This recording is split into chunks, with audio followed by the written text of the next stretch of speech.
یو ستا څه مطلب دی؟ سترګ چې بیا واسوي دلته ورځې. ګوره مور جانې، که د داسې کښنې کښنې پیښ څخه موږ وبېرېږو نو په دې پوه سه چې دښمن مو کامیابه سو. ډاکټر صاحب ویله چې د بدو او د ښو په مقابله کې ګټه ښو کړې ده. سړیه دا څه وایي؟ لږ خو یې پوه که. دا دې خدای پوه کړي، ولاکه مې سر په خلاصېږي چې ناجوړه و هم مصیبت و، اوس چې جوړ سو هم غم دی. ګوره چې خدای موږ ته د کومې ګناه سزا راکوي.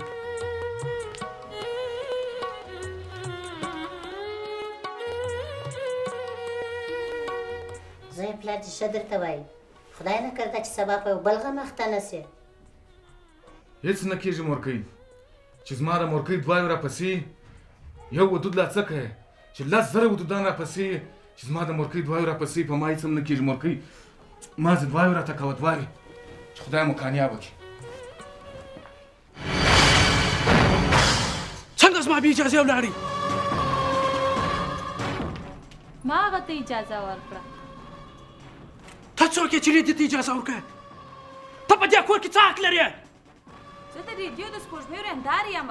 ما هغوی ته خپل در اولاد په کمه سترګه نه دي کتلي او دا د هغه شوق و، دا د هغه د ژوند مسله وه. وروره، په دې کې د ورندار هیڅ ګناه نه وه. په دې فیصله کې زموږ د ټولو صلاح وه. دلته هغه ته سخت خطر متوجه و. ښه بیبي دادا، ته اوس دومره لوی شوې چې ما ته نصیحت کوې. ټول آزاد ګرځئ. ریډی بې پوښتنې ځي کابل ته فوټبال کوي او خور یې په دروازه کې د خلکو څه پیسې اخلي او بیا مرکه ورته راځي. وروره، چې بل واره دغسې غلطې خبرې ونه کړې. نو څه به وکړې؟ د هغه جمعګله سره به وتښتې چې ستا پر مرکه دومره ټینګار کوي. د دې مطلب دا دی چې دا بدبخت هم ستا سره په دې سلا کې ملګری ده. لږ شرم وکړه وروره، څوک خو داسې خبرې دښمن ته هم نه کوي. ته خو لږ تر لږه یو ورور یې. د ورور کالي خو مو ایستلي دي، په ټول کلي کې مو شرمولی یم. زړه خو مې غواړي چې دا چاړه راواخلم په دا زړو کې یې در یخه کړم چې د ټول عمر دپاره ځان در څه بېغمه کړم چې ته په دې کور کې نه وای پیدا شوې. ولې به ماته خلکو مرکې کولی؟ ولې به د ټول عمر پېغورونه راته جوړېدلی؟ ډېر ژر به دا پېغور ستا د کور څخه ختم سي. دا کار زه اوس پخپله کوم، تا ته هېڅ ضرورت نشته.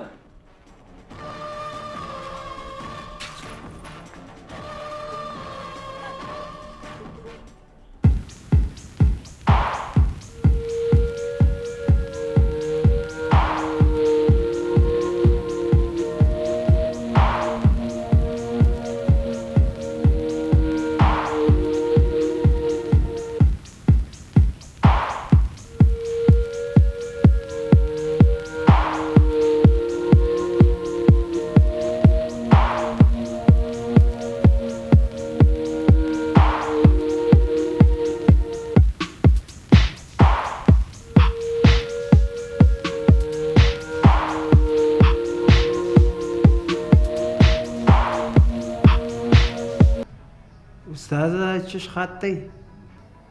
دا خط نه دی زړګه، دا ټمبم دا ټمبم د ودود او جمعګل ترمنځ. زه پوه نه شوم استاذه.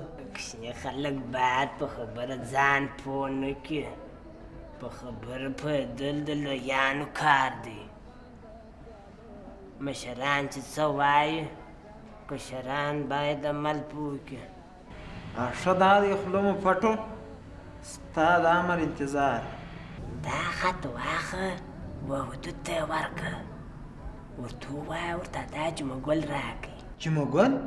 دا خو تا ولیکئ. بیا دې خوله خلاصه کړه، ما څه درته وویل؟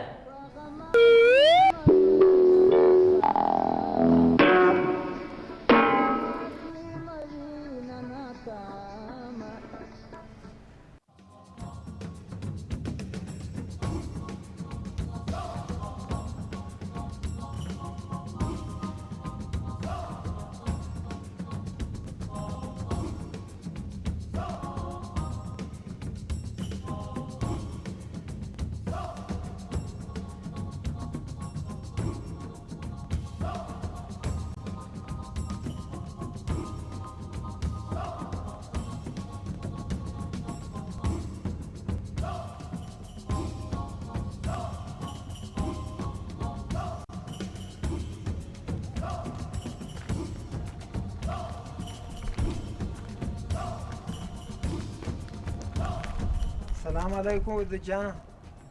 وعلیکم السلام. خیریت دی؟ ولا ډېر ضروري خط مې درته راوړی کامیاب سړی کور ته روان وم ښه دی چې دلته مې پر لارې ولیدلې. څنګه خط؟ د څه شي خط؟ یاره وام دا جمعه ګل دې خدای خراب کړي په لږ مصیبت یې اخته کړم. ما ته یې ویل دا زما د رارې په پورې به دا خط ور ورسوي. یاره کامیاب سړی ما ورته وویل دا ستاسې د دوو در مابینځ خپل کار دی خو هغه بیا هم راته وویل یا حتمن بې ور وړیا. څه شی لیکلي دي؟ دغه دې ویې ګوره کامیاب سړی. راته ویې وایه. درته وایم چې خواجې بده نه سي. ویې وایه.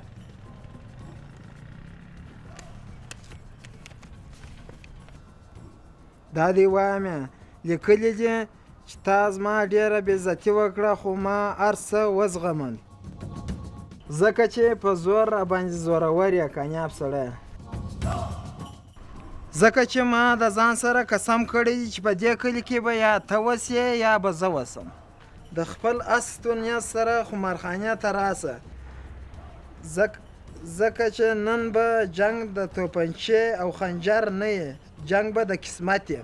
که دې زه خالي کړم د علاقه در پرېږدم او که مې ته خالي کړې ژر در ژره به دې کډه بارایه. د پیسو سره خمارخانې ته ژر ځان را ورسوه. ستا دښمن جمعه ګل. جمعه ګل تر تاسو ډېره غټه غټه بیا نه جنګه.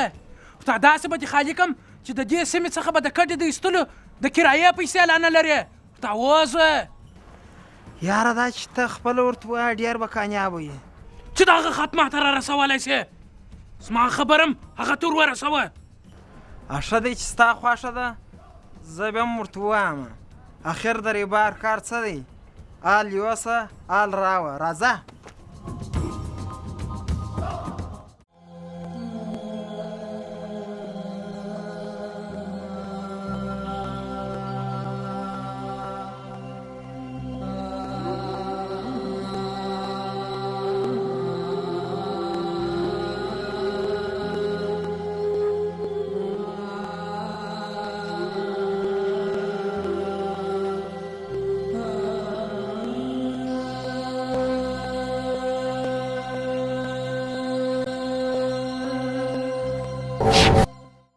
څه شي؟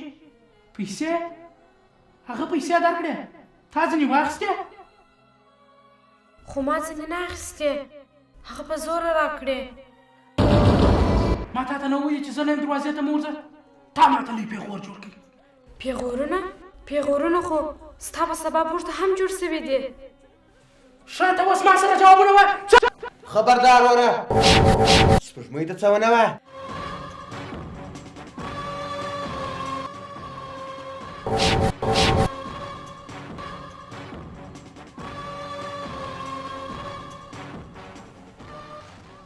ښه ته اوس لونده شوې چې پر مشر ورور باندې د خبردارۍ نارې وایه. ته څنګه مشر وره چې پر خپله خور باندې لاس پورته کړه. زه درته وایم چپ شه کنې خوله به دې په وینو در ولړم. ریته یې وروره ته که پر ما هر څومره ظلمونه کوې ویې که مګر بل وخت پرې دې لاس مه پورته کوه. نو دې ورور ته بیا دا هم وروښیه چې د مشر سره څنګه خبرې کېږي. تا اول خپل ځان مشر ثابت که او بیا د مشر او کشر حق وغواړه. ورېنداره مې ستا د ظلم د لاسه ولاړله او کور یې پرېښوی. اوس دا یو کشر ورور در پاته دی هغه هم دې ته مجبوره کوي چې وتښتې. زما سره بحث مه کوه. دا ماغزه مې سره ایښي. د مخه دې د هغه جمعه ګل د بې غیرته د پیسو د اخیستلو ما ته دې د ټول عمر پیغور جوړ کړي.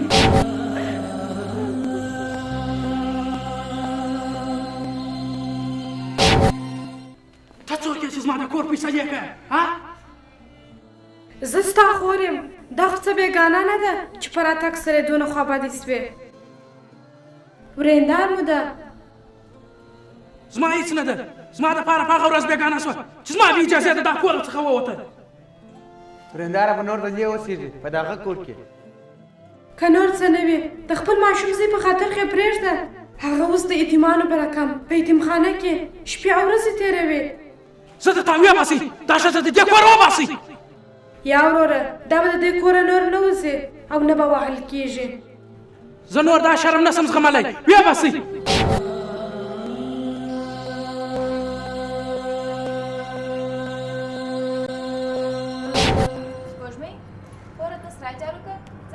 شاته سره ټول کړه.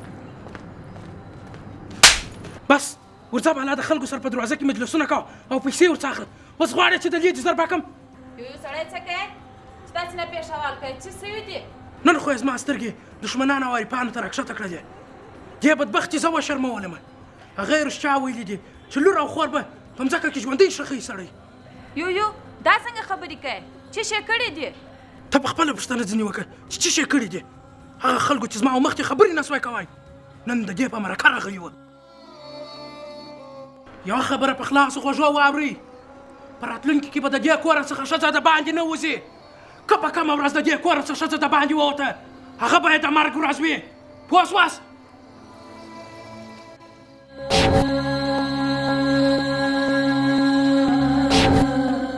ته څوک یې چې لیدې ته اجازه وکړه؟ ته په دې کور کې څه حق لرې؟ زه د ریډیو د سپوږمۍ رندار یم. ما هغوی ته خپل اولاد په کومه سترګه نه دي کتلي او دا د هغه شوق و. دا د هغه د ژوند مسله وه. وروره په دې کې د ورېندارې هېڅ ګناه نه وه. په دې فیصله کې زموږ د ټولو صلاح وه. دلته هغه د سخت خطر متوجه و. ښه بیبي دادا، ته اوس دومره لوی شوې چې ما ته نصیحت کوې. ټول آزاد ګرځئ. رېدی مې پوښتنې چې کابل ته فوټبال کوي او خور یې په دروازه کې د خلکو څخه پیسې اخلي او بیا مرکه ورته راځي. وروره چې بل واره داسې غلطې خبرې ونه کړې. نو څه به وکړې؟ دغه جمعګله سره به وتښتې چې ستا پر مرکه دومره ټینګار کوي. د دې مطلب دا دی چې دا بدبخت هم ستا سره په دې سلاح کې ملګری ده. لږ شرم وکړه وروره، څوک خو داسې خبرې دښمن ته هم نه کوي. ته خو لږ تر لږه یو ورور یې. د ورور کالي خو مو ایستلي دي، په ټول کلي کې مو شرمولی یم. زړه خو مې غواړي چې دا چاړه راواخلم په دا زړو کې یې در یخه کړم چې د ټول عمر دپاره ځان درڅه بېغمه کړم چې ته په دې کور کې نه وای پیدا شوې. ولې به ماته خلکو مرکې کولی؟ ولې به د ټول عمر پېغورونه راته جوړېدلی؟ ډېر ژر به دا پېغور ستا د کور څخه ختم سي. دا کار زه اوس پخپله کوم. تا ته هېڅ ضرورت نشته.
کوم.